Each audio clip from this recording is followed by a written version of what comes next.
Hi guys! So karon guys, before ko mag-cook og lunch, we do something. We put lipstick.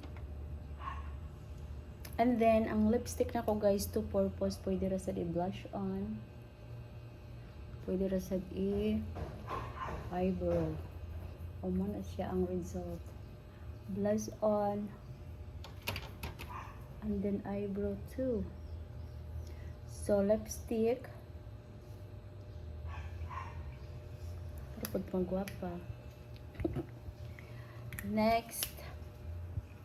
Toey. Toey? Pwede na lagi siya ma-open naman. Watch lang. Basta maano na siya. Kana na lang, simple lang sa... Okay, kaya magluto man ta guys. Ato ni tarungon ang atong hair kaya para magwaka good ta oys.